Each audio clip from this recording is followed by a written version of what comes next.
setelah selesai doa iftitah mereka membacakan surat Al-Fatihah langsung alhamdulillahi rabbil alamin. Berarti basmalahnya itu disirkan, dia tidak terdengar oleh jamaah. Ini yang diceritakan oleh siapa? Oleh Anas bin Malik radhiyallahu anhu. Dikuatkan lagi wazadal Muslim, dan ditambahkan lagi hadis yang diceritakan oleh Imam Muslim, la yaskuruna bismillahirrahmanirrahim fi awwali qira'atin wala fi akhiriha.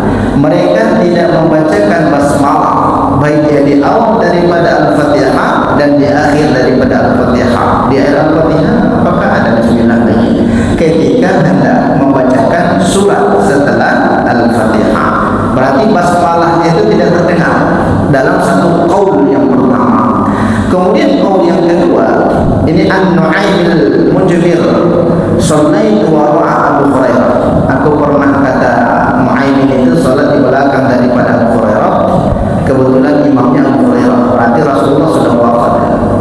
Dalam satu riwayat Rasulullah sudah wafat, maka imam di salah satu masjid itu adalah Abu Hurairah radhiyallahu ta'ala.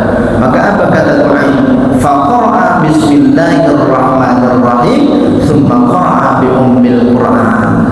Aku mendengar Abu Hurairah ketika hendak membacakan Al-Fatihah, dia terlebih dahulu membacakan basmalah dulu, bismillahirrahmanirrahim, baru Al-Fatihah. Berarti kesimpulan dua hadis ini ada dua qaul. Yang pertama adalah Abu Bakar dan Umar ketika salat mereka posisinya sebagai imam tidak terdengar basmalahnya. Tapi ketika Abu Hurairah salat di masjid yang berbeda, ketika terdengar oleh Nu'aym tadi membacakan basmalah. Nah, hal ini termasuk kategori khilafiyah. Terkadang kita salat di masjid, ini kok nggak ada basmalahnya, ini langsung saja alhamdulillahirabbil alamin, karena mungkin keterbatasan pemahaman kita sehingga kita tidak mau sholat di situ. Nah, ini jadi masalah, Pak. Ini jadi masalah. Berarti kalau dia membacakan basmalah, ya sholat saja. Nah, jadikan dia sebagai imam. Ketika tak membacakan basmalah juga, sudah ada pandangan seperti itu, seperti hal yang dilakukan oleh Abu Bakar dan juga Umar bin Khattab. Nabi mas'alatil basmalah. Ini berkaitan daripada basmalah. Apakah bismillah itu bagian daripada Al-Quran? Ini ittifaq ulama. Bismillah itu adalah bagian daripada Al-Quran, karena ada satu yang menyebutkan di dalam Al-Quran itu innahu min Sulaiman wa innahu bismillahirrahmanirrahim. Berarti bismillah itu bagian daripada Al-Quran. Nah, kalau kita lihat hadapiah di kalangan para ulama berkaitan daripada basmalah ini, apakah termasuk ayat di dalam Al-Fatihah atau tidak? Nah, ittifaq ulama ataupun jumhur di kalangan para ulama Hanafiyah, Malikiyah, Hanabilah berpandangan bismillah itu bukan termasuk ayat di dalam surat Al-Fatihah. Karena yang disampaikan oleh Nabi Sab'ul Mathani, 7 ayat yang diulang-ulang itu tidak termasuk surat, tidak termasuk basmalah. Terus menjadi, berarti ayatnya menjadi 6. Tidak. Kalau kita lihat ihdinas siratal mustaqim, siratal ladzina an'amta 'alaihim, termasuk satu ayat. Ghairil maghdubi 'alaihim waladdallin. Itu ayat yang selanjutnya. Berarti 7 juga. Pandangan yang kedua, kebanyakan daripada ulama-ulama Syafi'iyah mengatakan basmalah itu termasuk surat Al-Fatihah. Kalau kita lihat Al-Quran di Indonesia, kita lihat bismillah itu terhitung satu ayat. Alhamdulillah itu ayat yang kedua.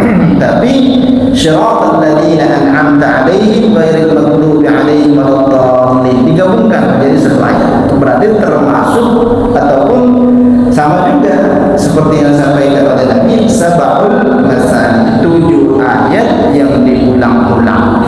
Maka pandangan ulama-ulama Syafi'iyah bahwasanya basmalah itu bagian daripada surat Al-Fatihah dan juga awal seluruh daripada surat di dalam Al-Quran. Sebelum surat Al-Ikhlas ada Al-Fatihah. Kata ketika mentadwin itu kan membukukan Al-Quran itu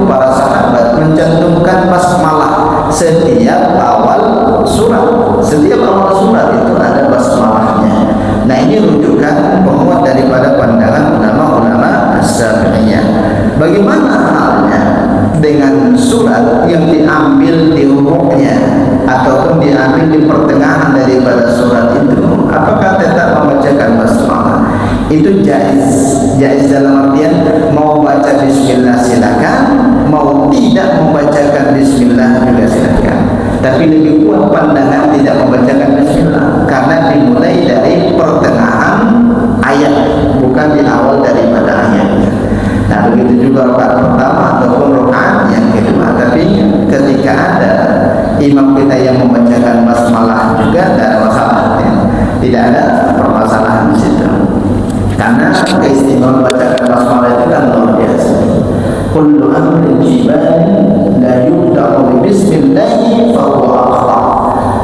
Segala sesuatu pekerjaan itu memiliki potensi keberkahan. Ada bentuk keberkahan dari pekerjaan itu. Tapi ingat, keberkahan itu hilang dengan sendirinya apabila tidak diawali dengan basmalah. Dalam makanan kita ada berkah, dalam minuman kita ada keberkahan. Tapi kalau bapak makan kue tidak diawali dengan bismillahnya, maka berkahnya itu hilang. Cuma hanya memadati daripada lambung kita saja, mengisi lambung kita saja, tapi berkahnya tidak ada. Kenapa? Karena kita tidak membacakan basmalah tadi. Terus kalau sudah terlanjur makannya seperti apa? Qul bismillahi awwaluhu wa akhiruhu, kata Nabi. Ketika sudah terlanjur, sudah hampir habis makanannya, dia baru ingat ternyata belum membacakan bismillah, maka ucapkanlah bismillahi awwaluhu wa akhiruhu. Nah, ini berkaitan daripada bacaan basmalah di dalam Al-Fatihah dan juga basmalah di dalam membacakan surat setelah Al-Fatihah. Lalu majelis kita dengan alhamdulillahirabbil alamin dan doa kafaratul majlis. Subhanallahumma wa bihamdihi asyhadu an la ilaha illa anta astaghfiruka wa atubu ilaik. Assalamualaikum